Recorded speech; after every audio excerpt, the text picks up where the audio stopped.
쇼펜하우어의 말 중에서 이게 제일 유명한 말이 인생은 욕망과 권태 사이에서 오락가락하는 시계추와 같다. 원래는 이제 인생은 고통과 권태 사이에서 오락가락하는 시계추와 같다 이렇게 되어 있습니다.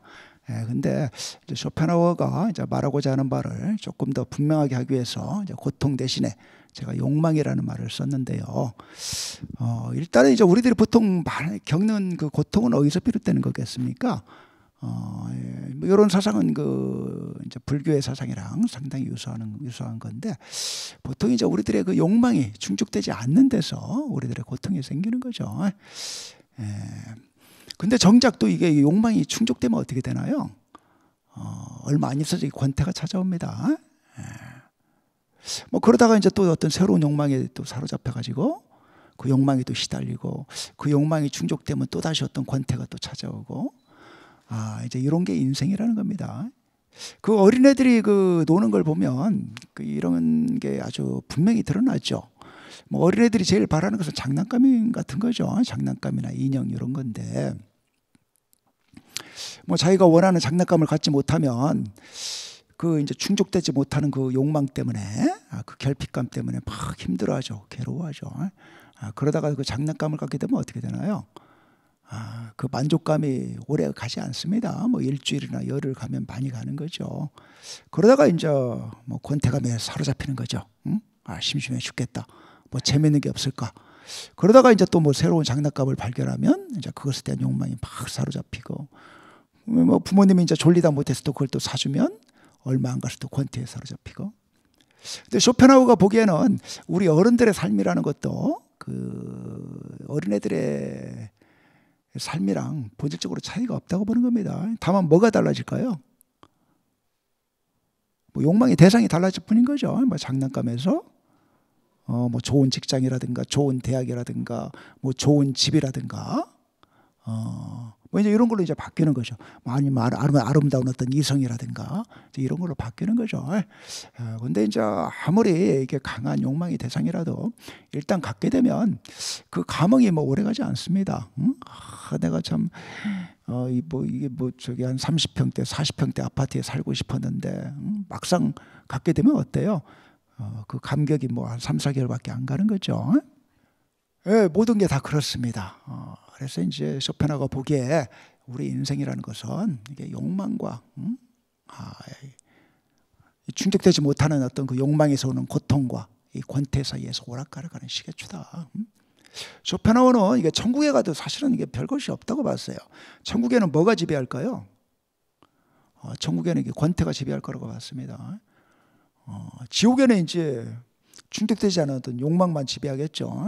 목이 마른데 물도 안 주고, 배가 고픈데 밥도 안 주고, 이런 이제 충족되지 못하는 그 욕망으로 인한 고통이 지배할 것이지만, 이 천국에서는 어때요? 모든 욕망이 다 충족되어 있으니까 권태가 지배할 것이다. 물론 뭐 욕망이 충족되지 못한 데서 오는 고통보다는 권태가 좀 나을 것 같아요. 뭐 그래서 천국이 지옥보다는 조금 나을 것 같지만, 쇼펜하우어가 보기에는 사실은 뭐 천국 간다고 해서 그렇게까지 좋을 것도 없다. 이제 그런 이야기죠. 벌써 이제 이런 데서 그 쇼펜하우어의 그 염세주의적인 그 사상가로서의 그 면모가 아주 분명하게 드러난다고 볼 수가 있겠습니다. 이게 쇼펜하우어는 그 이제 인간의 본질을 그 이제 욕망의 존재라고 봤습니다. 쇼펜하우어 이전에 그 서양 철학은 인간을 그 이성적 동물로 봤죠. 그래서 인간에 있어서 이제 가장 이제 그 중요한 그 핵심 요소는 이성이다. 인간은 그 이성에 의해서 자신의 욕망이라든가 감정이라든가 자신의 생각 이런 걸 얼마든지 이제 올바르게 이끌어 나갈 수 있는 이제 그런 존재다 이렇게 봤습니다. 근데 쇼펜하우어는 완전히 정반대로 봤어요. 완전히. 인간에 있어서는 이성이라는 것은 하나의 욕망의 노예나 수단에 불과하다고 보는 겁니다. 예를 들어서 내가 뭐 어떤 그 아름다운 여성한테 끌렸다고 했을 때 이성이 하는 역할은 뭘까요? 그 욕망을 이제 충족시키기 위한 어떤 그 방법을 고안해내는 거죠. 저 여성의 마음에 들려면 내가 어떻게 해야 될까? 꽃을 뭐 사다 주라든가 뭐 이제 이런 식의 어떤 그 방법을 이제 이성이 고안해내는 거죠. 이제 그런 의미에서 이제 욕망이라는 것, 또는 욕망을 이제 쇼펜하우어는 이제 의지라고도 부르는 건데요. 이제 욕망과 이제 의지 사이의 관계를 쇼펜하우어는 전통적인 서양 철학하고는 이제 정반대로 보는 거죠. 그래서 그 쇼펜하우어가 한 말 중에 이제 아주 유명한 말이, 의지는 절름발이를 어깨에 메고 가는 힘센 장님이다. 여기서 이제 의지는 이제 욕망이라고도 부를 수가 있는 거고요. 여기서 욕망을 지금 힘센 장님에 비유하고 있는 거죠. 욕망은 뭔가 맹목적인 거다, 이런 겁니다. 뭔가 막 갖고 싶어 해요. 그렇지만 이제 그것을 어떻게 하면 가질 수 있을 것인가? 그 방법을 몰라요. 욕망은. 그 방법을 알려주는 것이 이성인데, 이성 자체만으로는 어떨까요? 이성은 이게 자기 어떤 생각만 할 뿐이지 그 생각을 옮길 수 있는 어떤 힘, 능력을 갖지 못합니다. 그 생각을 이제 옮길 수 있는, 실행에 옮길 수 있는 어떤 힘은 욕망에서 비롯되는 거죠. 이제 이런 의미에서 이제 이성이라는 것을 이제 절름발이에 비유하고 있는 거죠. 쇼펜하우어 같은 경우 상당히 이런 어떤 그 문학적인 어떤 그 수사력이 참 대단한 그 사상가라고 볼 수가 있습니다. 보통 많은 철학자들은 상당히 딱딱한 이제 그런 그 문체로 구사를 하는데, 이 쇼펜하우어 같은 경우는 지금 아주 아까 말한 인생은 고통과 욕망 사이에서, 아니면 욕망과 권태 사이에서 오락가랑한 시계추다, 이런 것들도 이제 아주 문학적인 표현이죠. 그래서 이제 그 욕망은 절름벌이를 어깨에 메고 가는 힘센 장님이다. 그 다음에 이제 이성은 외무부 장관이고, 욕망은 뭐라는 거겠습니까? 대통령이라는 거죠. 대통령이 외무부 장관한테 명령을 내리죠.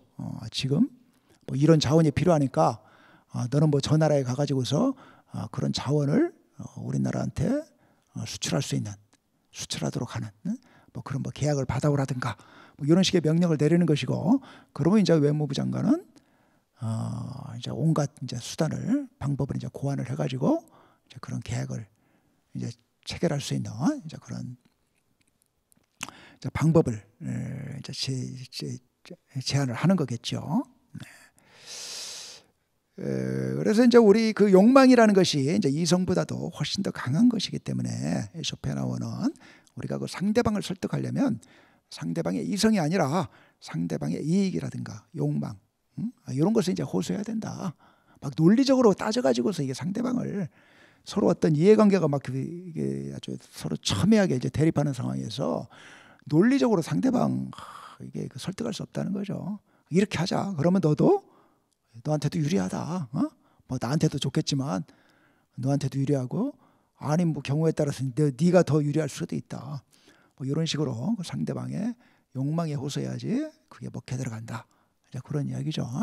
그래서 인간이라는 것이 이렇게 그 철저하게 그 욕망에 의해서 이제 지배되는 존재다. 이런 이야기고요.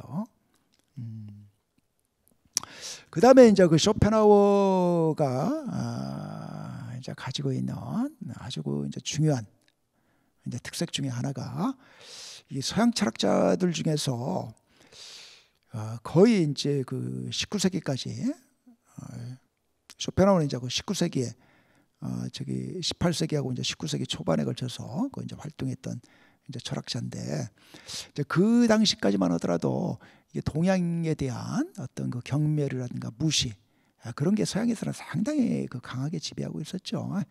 그리고 당연히 이제 기독교가 그 최고의 종교고, 또 이제 기독교에 입각한 이제 서양 철학이 이게 최고의 철학이다. 뭐 이런 걸 이제 사람들이 당연하게 생각했습니다.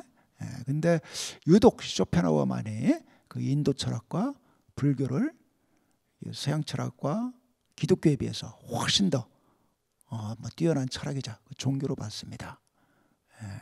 뭐 그런 면에 있어서 그 쇼펜하우어 같은 경우 정말 참 독보적인 그런 철학자라고 볼 수가 있습니다.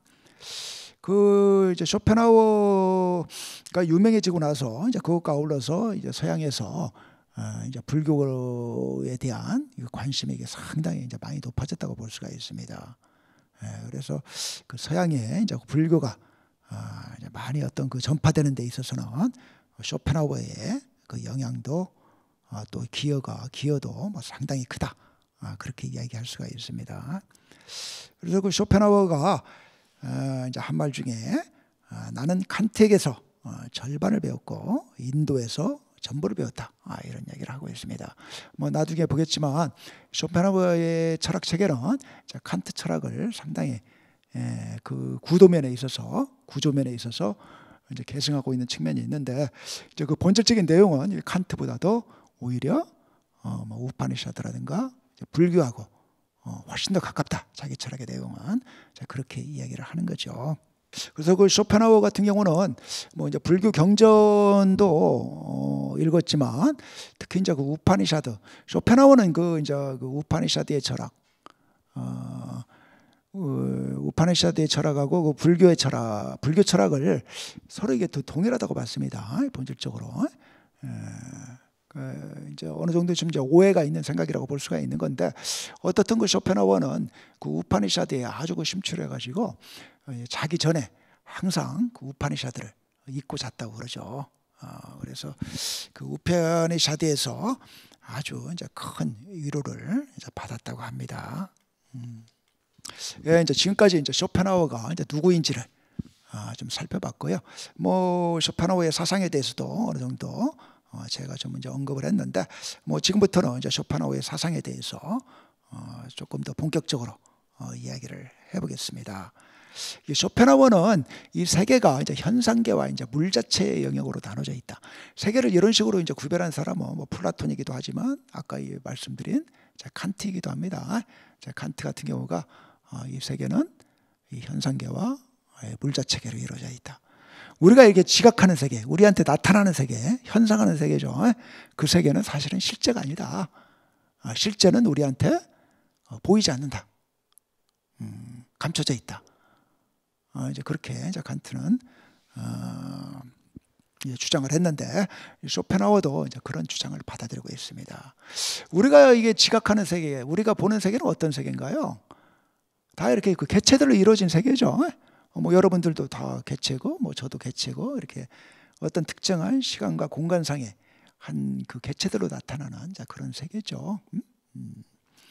근데 이제 이런 현상계 이면에 쇼펜하우어가 보기에는 하나의 거대한 그 통일자가 이제 궁극적인 실제로서 존재한다고 봅니다.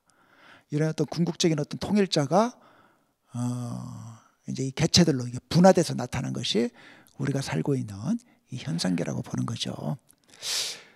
뭐 다음 페이지에 이제 나오는 이야기지만 뭐 그런 걸 한번 생각해 볼 수가 있습니다. 쇼펜하우어는 이 각 개체들을 바다에서 이게 그 바다에서 파도가 칠 때 이게 튕기는 물방울에 비유합니다. 우리 개체들은 사실 이게 다 물방울에 불과하다. 사실 어때요? 그 우주적인 관점에서 보면 뭐 우리 불교에서도 그런 이야기 하지만, 불교에서 어때요? 모든 개체, 뭐 우리 인간들 다 둥그런 같은 존재고, 다 뭐 번갯불 같이 그냥 번쩍했다가 사라지는 존재고, 금강경에서 그렇게 이야기하지 않습니까? 쇼펜하우어도 그렇게 보는 겁니다. 순식간에 나타나서 물방울처럼 바다에서 이게 그냥 반짝 튕겼다가 사라지는 물방울 같은 존재들이 이 개체들이라고 보는 거죠. 그 다음에 이제 파도에 해당하는 것은 이제 종족이라고 봅니다. 뭐 인류는 어때요? 그 이제 인류에 속한 그 개체들에 비하면 뭐 훨씬 더 오랫동안 지속을 하는 거죠. 훨씬 더 이제 어떤 거대한 규모를 가지고 있는 것이고, 그래서 이제 그 종족을 이제 파도에 비유할 수 있는 것이고, 근데 이걸 파도라든가 이 물방울 같은 것은 어때요? 결국은 이 거대한 하나의 이 바다에서 파생되는 거죠. 그래서 이런 이 개별자들과 어떤 그 종족들의 이면에 어떤 구분되지 않은 하나의 어떤 그 통일된 일자가 존재한다고 봤습니다. 그리고 어떻습니까? 아까 쇼펜하우어가 이제 우리 인간을 그 욕망의 존재라고 봤죠. 인간뿐만 아니라 쇼펜하우어는 심지어 무기물까지도 다 어떤 그 욕망의 존재라고 봅니다. 뭐 자석이 막 이 쇠를 끌어당기지 않습니까? 그것도 일종의 하나의 그 욕망의 행위라고 봅니다. 욕망의 행위다. 식물이나 동물 이런 것도 다 어떤 그 욕망의 존재로 봐요. 식물도 그 외부의 무기물을 동화시켜 가지고서 자기가 성장할 수 있는 하나의 영양분으로 만들면서 막 성장하려는 그런 식의 욕망에 차 있다고 보는 겁니다. 동물은 더 말할 나위가 없죠. 자기의 생존을 위해서 막 다른 동물을 잡아먹고.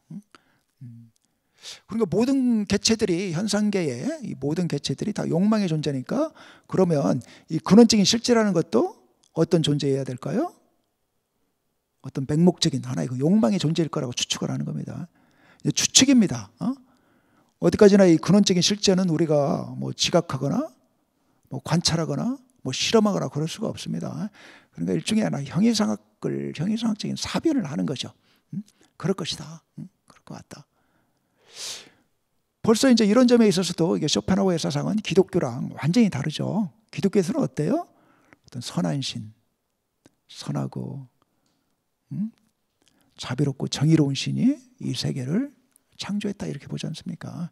근데 어때요? 쇼펜하우어는 지금 우리가 지각하지 못하는 어떤 거대한 우주적인 욕망, 우주적인 의지에서 이런 개체들이 다 생겨났다. 그러다 이게 궁극적인 실제가 다 어떤 이 맹목적인 어떤 충족되지 못하는 어떤 그 욕망에 막 시달린다고 봤습니다. 그것도 이제 되게 비유적인 건데, 우리들이 그렇지 않습니까? 인간의 욕망이라는 것은 이게 참 한이 없잖아요. 무한하지 않습니까? 아무리 가져도 우리가 만족할지 모르죠. 뭐 인간의 욕망이, 그러니까 이제 인간의 욕망이 비롯된 궁극적인 어떤 실제의 욕망이라는 것도 그렇게 또 무한하고 충족되지 못하는 이제 그런 걸 거라고 봤습니다. 그래서 내적으로 막 고통스러운 거라고 봤어요. 근데 기독교에서 생각하는 신은 그런 게 아니죠. 그 자체 내에서 이제 어떤 행복하고 선함과 사랑으로 가득 차 있고 이렇게 보는 건데, 쇼펜하우어는 이제 완전히 다르게 보는 거죠.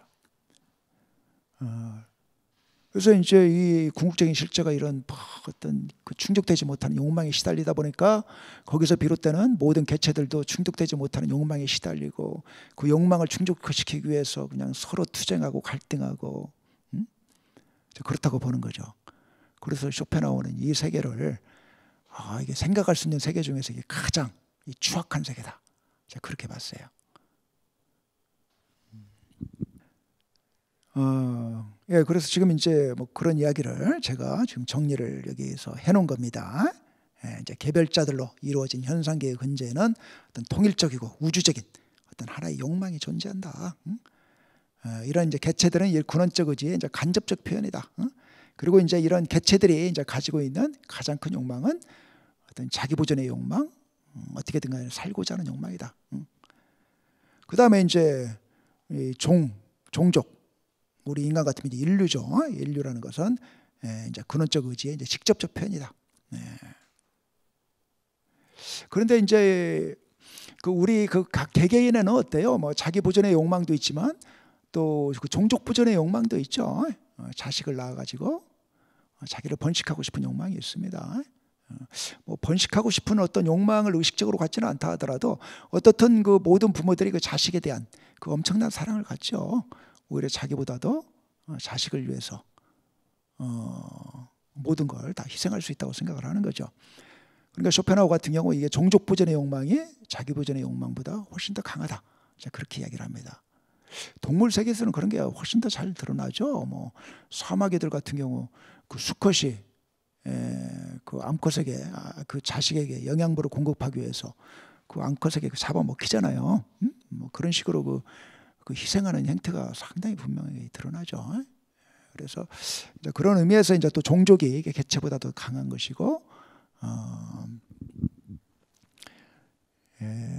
이제 그런 의미에서 이제 종족이라는 것이 이 근원적 의지의 이제 직접적 표현에 해당한다, 이제 그렇게 보는 거죠. 그래서 이제 이런 이제 개체와 종족, 이제 근원적 실제의 관계를 이런 바다와 이 물방울과 이제 파도 사이에 이제 그런 관계에 이제 비유할 수 있다고 봤습니다. 그래서 쇼펜하우어 같은 경우는 이게 상당히 어떤 그 이제 숙명론적인, 좀 결정론적인 그 생각을 가졌어요. 우리 그 각 개체들이 물방울에 불과하기 때문에 이 물방울이 이제 어떤 식의 형태를 갖고 어떤 식의 뭐 이게 인생 행로를 살 것인가, 그건 이미 어떤 거대한 바다 위에서 다 정해져 있다고 보는 겁니다. 근데 우리는 어떻게 생각해요? 보통 이제 우리가 자기 삶을 자기 어떤 그 자유로운 의지에 따라서 형성해 나가고 있다고 생각을 하죠. 근데 쇼펜하우어가 보기에는 사실은 착각이라고 보는 겁니다. 착각이다. 이게 거대한 바다에 비하면 물방울 같은 존재인데 거기에 무슨 자유의지가 있냐, 뭐 이제 이런 식으로 이야기를 한 거죠. 그래서 이제 그 전통 서양 철학에서는 뭐 인간의 자유의지라든가 인간의 어떤 그 이성적인 능력 이런 걸 이제 아주 높이 평가했는데 쇼펜하우어는 이제 이 점에 있어서도 전통적인 서양 철학하고 완전히 지금 어떤 그 대립되는 태도를 취하고 있다고 볼 수 있습니다. 아주 이제 그 독특한 나름대로의 하나의 그 혁명적인 사상을 이제 제시를 한다고 볼 수가 있는 거죠. 이제 이것도 이제 제가 지금까지 말씀드린 겁니다. 이제 근원적 의지라는 것은 인간의 욕망이 무한하고 맹목적인 것이라는 데서 볼 수 있는 것처럼 근원적 의지도 무한하고 맹목적인 어떤 의지다. 그 다음에 이제 현상에 대해서 개체들이 서로 대립하고 투쟁하는 데서 볼 수 있는 것처럼 이 근원적 욕망이라는 것도 어떤 자체 내에서 어떤 갈등과 내적인 모순에 사로잡혀 있다고 보는 겁니다. 자기 자신의 만족을 못해요. 그래서 이제 쇼펜하우어는 그 인간은 이게 그 만물 중에서 이게 제일 불행한 존재라고 봤어요. 뭐 다른 동물들도 욕망을 갖지만 인간에게 있어서는 이 이제 그 근원적인 어떤 그 실제가 가장 명료하게 자기 자신을 나타내고 있기 때문에 인간의 욕망은 무한합니다. 뭐 다른 동물들의 욕망은 사실은 어떤 그 본능에 의해서 상당히 제한이 돼 있죠. 그래서 뭐 이제 사자라든가 이런 건 어때요? 뭐 동물 한 마리 잡아먹으면 뭐 더 이상 뭐 그냥 뭐 다른 동물이 지나가도 잡아먹을 생각을 안 하죠. 근데 우리 인간은 어때요? 아무리 많은 걸 축적해도 어떤 미래에 대한 불안에 사로잡혀 가지고서 계속해서 이제 축적하고 싶어 하는 거죠. 거기에다가 또 우리 인간은 어때요? 이게 신경체계가 아주 예민하게 발달해 있습니다. 그래서 아주 고통에 대한 감각도 참 예민해요. 그래서 이제 소 같은 경우는 어때요? 모기한테 물려도 그냥 꼬리 한번 치고 말잖아요. 근데 우리 인간은 어때요? 모기한테 물려면 상당히 큰 고통을 느끼죠. 뭐 이제 이런 점에 있어서도 인간은 뭐 이제 모든 동물 중에서 제일 불행한 존재다. 제일 고통에 시달리는 존재다 이렇게 보는 거죠. 그래 이제 쇼펜하우어 같은 경우 이제 인간을 이렇게 그 욕망과 어떤 그 고통에 이제 시달리는 존재로 보는 건데 뭐 여기서 끝나면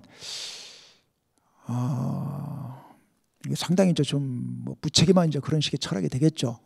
거기서 그럼 어떻게 벗어나야 될 거냐? 이제 거기에 대한 어떤 해결책을 제시를 해야 되는 건데 뭐 여기서부터 이제 그 쇼펜하우어 철학의 어떤 그 내적인 그 모순 같은 게 좀 나타난다고 볼 수가 있습니다.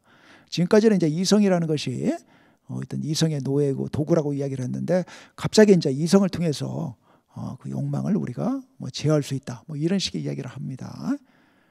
쇼펜하우어는 이게 자기 철학 내에 모순이 없다고 그랬는데 뭐 제가 보기에는 이게 상당히 결정적인 모순이 있어요. 이제 그래서 사실 이제 욕망에서 우리가 욕망의 어떤 지배에서 이제 벗어나자면 그리고 이제 모든 어떤 고통이 욕망에서 비롯되는 거라면 그 욕망을 어떤 통제할 수 있는 뭐가가 있어야 되는 거죠. 그 고통에서 벗어나려면 뭐 그러자면 우리가 이제 이성이 욕망에 의해서 완전히 자주유지되지 않는 어떤 독자적인 어떤 능력을 갖는다. 뭐 이런 걸 이제 인정을 해야 되는 거죠. 쇼펜하우어도 이제 그걸 인정을 하게 되는 겁니다. 그래서 이제 그 쇼펜하우어 같은 경우 이런 어떤 그 우리들의 그 이제 이성을 통해서 욕망이라는 것이 모든 고통의 이제 원인이라는 것을 깨닫고 욕망을 이제 부정할 수 있다. 이제 그렇게 생각을 합니다. 그리고 이제 실제로 이제 그렇게 욕망을 이제 부정했던 사람들이 이제 부처라든가 뭐 예수라든가 이런 이제 성인이라고 보는 거죠.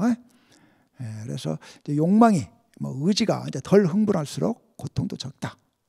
이제 이런 이야기를 하는 거죠.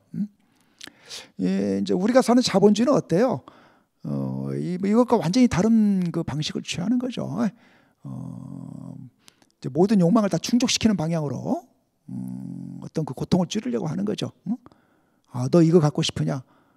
그러면 이제 뭐 그런 걸 만들어내고 뭐 그런 식으로.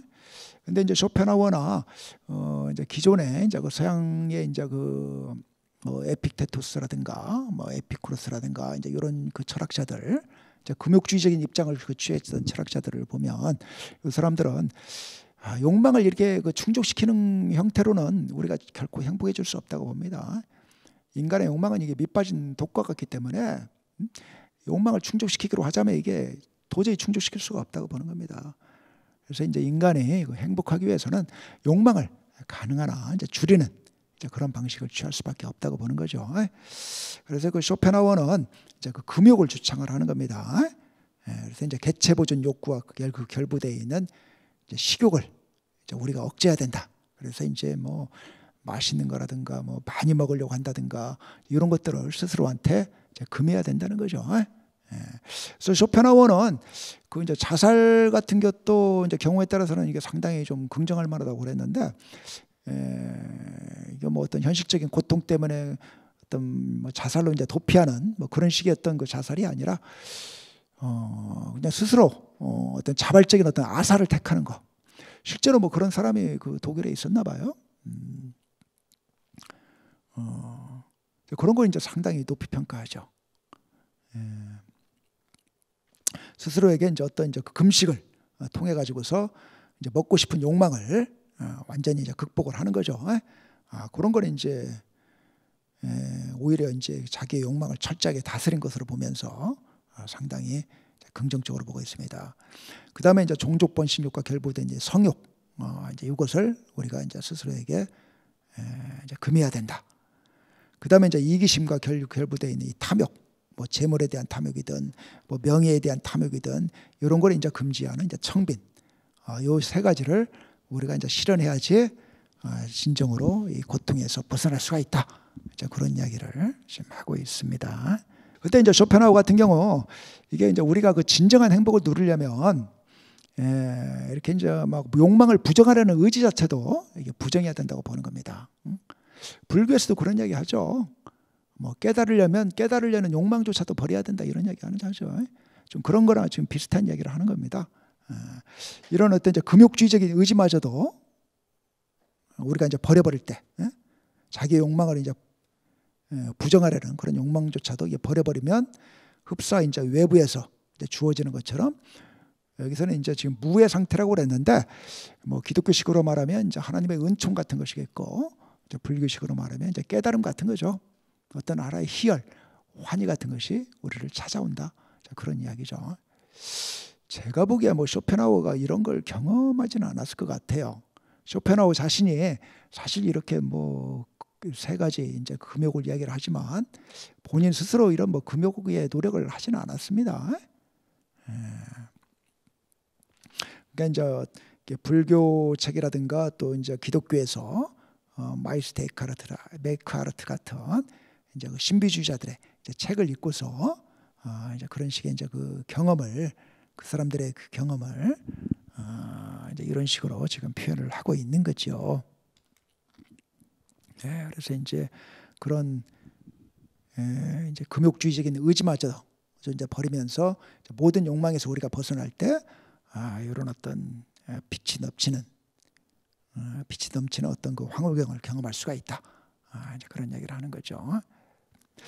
이렇게 이제 은총처럼 주어지는 이제 의지 부정의 상태 속에 있는 자만이 온전히 이제 이기심을 극복했기 때문에, 근데 이기적인 욕망을 다 극복했다는 거죠. 자, 그런 사람만이 이웃을 제 몸같이 사랑할 수가 있다. 뭐 불교식으로 말하면 모든 사람들에게 어떤 자비심을 낼 수가 있다 이런 이야기죠. 그래서 이제 쇼펜하우어가 보기에 이게 모든 예술 작품 중에서 이게 가장 훌륭한 그 예술 작품은 어떤 거냐? 이게 모든 욕망이 다 이제 사라져 가지고서 온전한 어떤 순수한 그 인식, 순수한 이성, 순수한 정신이 된 얼굴, 이제 그런 걸 그 그린 얼굴이다. 그 그린 그 예술 작품이 가장 훌륭한 그 작품이라고 보는 거죠. 그래서 이제 라파엘로가 그리는 성모상의 모습 같은 거. 여기는 이제 어떤 그 고귀한 평화와 어떤 그 자유로움 같은 게 나타나고 있다고 보는 거죠. 이제 맨 오른쪽에 이제 성모상의 모습이죠. 그다음에 이제 부처의 이제 모습이고요. 쇼펜하우어는 이제 그 불교와 기독교가 이게 진정한 의미의 이제 그 기독교죠. 진정한 의미의 기독교는 쇼펜하우어 같은 경우는 마이스터 에크하르트 같은 진정한 어떤 그 신비주의자에게서만 나타난다고 봤습니다. 이제 어떤 그 이제 체험 속에서 어떤 그 신을 경험한 이제 그런 사람들의 이제 그런 사상하고 이제 불교 사상은 이제 본질적으로 동일하다고 봤어요. 그래서 이게 불교든 기독교든 이게 궁극적으로 지향하고 실현해야 되는 것은 어떤 거냐? 이런 마리아라든가 부처와 같은 이제 그런 얼굴을 이제 갖는 거. 이제 그걸 이제 똑같이 이제 궁극적인 목표로서 이제 추구하고 있다고 보는 겁니다. 제가 아까 그 쇼펜하우어 사상이 가지고 있는 이제 그 내적인 모순에 대해서 이야기를 했었죠. 욕망의 존재라고 그러면서 갑자기 또 이제 이성이 욕망을 지배할 수 있다고 이제 그러니까 상당히 큰 모순을 범하고 있는 거죠. 그 다음에 이제 또 이게 물 자체로서의 의지, 근원적인 실체가 현상계 전체의 근원이고 또 그것 자체가 이제 어떤 무한한 충족될 수 없는 욕망으로 이제 사로잡혀 있다면 사실은 뭐 현상계에 있는 그 개체들 같은 개체들한테는 그 구원이라는 게 있을 수가 없는 거죠. 네. 근데 이제 또 구원이 있을 수가 있다고 그러니까 그것도 이제 사실은 좀 모순되는 거라고 볼 수가 있는 거죠. 뭐 두 번째는 제가 그 다음에 이제 뭐 의지로부터 이제 이성에 이제 막 독립해 있다 이제 이런 식의 또 주장을 하는 건데 이제 그렇게 되면 이제 그렇게 이제 의지로부터 독립해 있는 이성은 그럼 어디서 비롯되는 거냐? 이제 뭐 그런 식의 또 의문을 우리가 제기할 수가 있는 거죠. 그 다음에 이제 쇼펜하우어는 인간은 이성에 의해서 이제 의지를 철저하게 부정함으로써 궁극적으로 고통에서 벗어날 수 있다고 보는데, 근데 이제 쇼펜하우어는 한편으로는 이 욕망이 생명의 근원이라고 그런단 말입니다. 또 이제 생명의 본질이라고 그러는 건데, 그 욕망을 완전히 부정해 버리면 그러면 이게 생이 끝나 버리는 거나 마찬가지 아니냐? 먼저 이런 식의 이제 그 모순점들이 있다고 보는 거죠. 그래서 이제 제가 생각하기에는 이제 원효 같은 분이 쇼펜하우어랑 어떤 면에서는 상당히 이제 유사한 이제 그런 사상을 전개하면서도 이제 이런 모순을 이제 극복하고 있다. 이제 그렇게 이제 보는 것이고요. 자, 그런 이야기를 뭐 지금부터 제가 하도록 하겠습니다. 이제 불처의 이제 그 가르침, 뭐 제가 여기 슈타니 바타에 나오는 아주 그 유명한 아주 그 시의 그 일부를 여기 지금 인용을 하고 있는 건데, 뭐 자녀가 있는 이는 자녀로 인해 근심하고 소를 가진 이는 소 때문에 걱정한다. 사람들이 집착하는 것은 마침내 근심이 되고 만다. 집착할 것이 없는 사람은 근심할 것도 없다. 불교의 이제 가장 이제 핵심적인 사상이 뭐냐? 불교는 뭘 말하고자 하는 거냐? 뭐 사람마다 이제 여러 가지로 해석할 수 있을 것 같은데, 뭐 제가 생각하기에는 이제 불교에서는 이제 뭐 깨달아야 된다고 그러는데, 뭐 불교에서 말하는 어떤 깨달음이라는 것은 사실은 그 단순한 거라고 생각을 합니다. 막 불교의 가르침이 막 되게 이제 막 복잡하고 어렵게 이제 느껴지지만, 사실 불교가 말하고자 하는 것은 뭐 너무나 이게 좀 단순하고 사실은 쉬운 이야기고, 다만 그걸 실행하기 어려워서 그럴 뿐이지 누구나 다 쉽게 이야기할 수 있는 거라고 생각을 하거든요. 제가 생각하기에는 이게 불교에서 그 깨달아야 된다고 했을 때 이제 뭘 깨달아야 되느냐? 무상을 깨달아야 된다고 보는 겁니다. 모든 게 헛되다. 모든 게 덧없다. 그렇죠. 지금 뭐 자녀 이야기가 있지만, 뭐 자녀가 뭐 나보다 더 빨리 죽을 수도 있는 것이고, 뭐 저보다 오래 살더라도 언젠가 또 사라질 존재인 것이고, 뭐 소도 마찬가지고, 모든 것들이 다 무상하고 덧없는 거죠. 근데 이제 부처의 가르침은 뭔가요? 뭐 그렇다고 해서 어떤 허무주의에 빠지고 뭐 절망에 빠지라는 것이 아니라, 그런 건 덧없는 거니까 그런 것들에 대해서 집착하지 말라 이런 이야기죠. 그런 것들이 막 영원히 갈 것처럼 뭐 자식이 죽었다고 해가지고서 이제 뭐 어떤 뭐 너무 슬퍼하지 말고 소를 잃었다고 해서 슬퍼하지 말라 이런 거죠. 어차피 다 사라질 것들이다. 그렇게 이제 모든 어떤 집착을 다 버리게 되면 어떻다는 거예요? 아까 이제 쇼펜하우어가 말하는 것처럼 뭐 어떤 뭐 뭐 황홀한 어떤 그런 뭐 은총이라든가 황홀한 어떤 뭐 지복 뭐 이런 것까지는 경험을 하지 않더라도 어떤 평온함 같은 걸 우리가 경험을 할 수가 있겠죠. 근데 이게 말은 쉬운데 사실 그 집착을 버리기가 쉽지가 않죠. 어차피 우리가 뭐 죽으면 다 사라질 것이다. 뭐 그런 거 알지만 현실적으로 뭐 주식을 하다가 뭐 엄청나게 뭐 손해를 봤다. 그러면 뭐 얼마나 뭐 속이 타지고 뭐 속이 타고 막 그러겠어요. 그러니까 이게 이제 부처의 가르침은 사실 뭐 우리가 이미 다 알고 있는 건데 그걸 이제 온몸으로 정말 이게 구현하기가 이제 어려운 이제 그런 거라고 생각을 합니다. 사실 이제 쇼펜하우어도 좀 이런 이야기를 하고 싶어 하는 거죠. 쇼펜하우어도 우리가 그 집착하는 욕망하는 모든 것들은 사실 덧없는 것이기 때문에 그런 욕망을 버려야 된다. 아마 그러면 이제 행복이 찾아올 것이다. 쇼펜하우어도 사실은 동일한 이야기를 하는 겁니다. 그 점에서는 이제 쇼펜하우어와 이제 부처의 가르침이 동일하다고 볼 수가 있습니다. 그래서 이제 먼저 이게 불교와 쇼펜하우어 사이에 이제 그 유사점을 한번 살펴보겠습니다.